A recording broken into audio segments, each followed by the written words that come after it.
You ever get that feeling that the official story on the US housing market just doesn't quite add up? Well, there's a pretty controversial theory out there that says there's a massive crisis being intentionally hidden from all of us. So today, we're going to break down exactly how this alleged cover up is supposed to work and what it could mean for you. Let's get into it.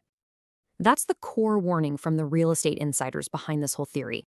They're basically saying that the system is way more fragile than anyone is letting on.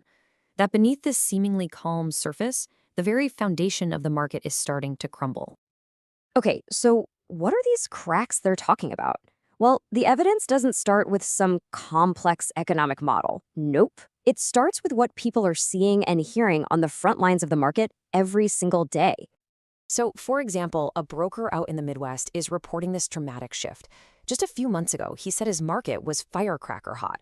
But now, it's a totally different world. He's seeing deals just collapse, homes sitting on the market for weeks, and a huge spike in canceled contracts. It's not just that buyers are getting smarter, it's that they're getting priced out. Now, whenever the market starts to slow down, you usually hear one common explanation for why. But this theory argues that the popular solution completely misses the real problem. Right. The conventional wisdom is that high interest rates are the big bad wolf choking the market. The thinking goes, hey, if the Fed just cuts rates, borrowing gets cheaper, buyers will flood back in, and the market will take off again. Simple, right? Well, this is where you see the huge disagreement.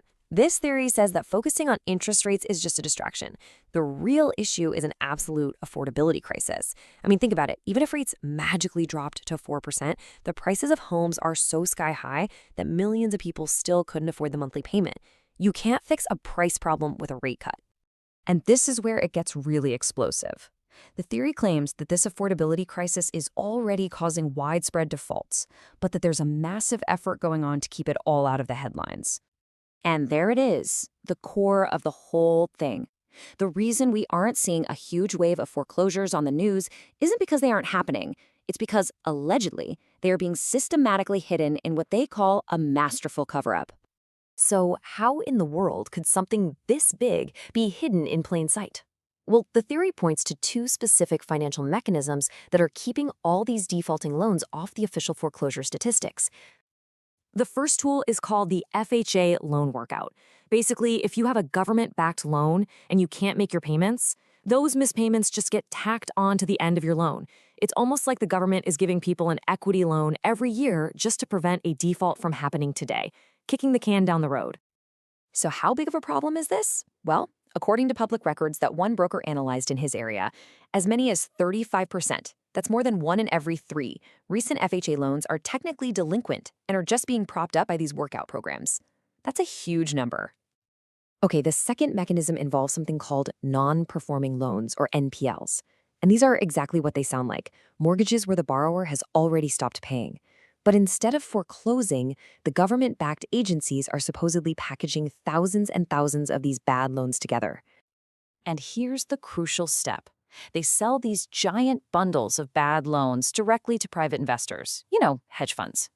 The moment that sale happens, the loan is off the government's books. So when the hedge fund eventually does foreclose, it doesn't show up in the national statistics. The problem basically gets outsourced, keeping the official foreclosure rate looking artificially low. Okay, so if this whole system is in place, why would it implode now? Well, the theory is that this entire shell game depends on one single factor, and that factor is about to change. The whole thing works only as long as home values are high or, even better, rising. That equity is what backs those workout loans we talked about, and it's what makes those bundles of bad mortgages look attractive to investors. But what happens when home prices start to fall? Well, that equity just vanishes, and the entire system breaks down. And this theory actually comes with a very specific timeline. Right now, they say we're in the cracks are showing phase. A key date to watch is October 1st, when the FHA plans to add new guardrails that'll make these loan workouts much harder to get. The prediction is that by mid-2026, the problem will just be too big to hide, and that's when the real pain will start hitting the headlines. So with that pretty grim forecast, what's the takeaway? The analysis finishes up with some really direct, actionable advice for anyone who's trying to navigate this crazy market. And the advice is pretty clear. For sellers, the message is to sell now and price it realistically. The market is changing quarterly, they say, and waiting for lower rates could mean you end up with a much lower price later on. Now, for buyers, this is actually your opportunity. A softening market means you can negotiate, you can demand inspections, you can get repairs done. They say to look for sellers who have been in their homes for a long time. They've got tons of equities, so they can afford to cut you a deal. Ultimately, this presents a starkly different picture of the housing market, doesn't it? It's a theory that says a deep-seated affordability crisis has been papered over for years, and that the measures used to hide it are now starting to fail. And all of that leaves us with one final and pretty unsettling question.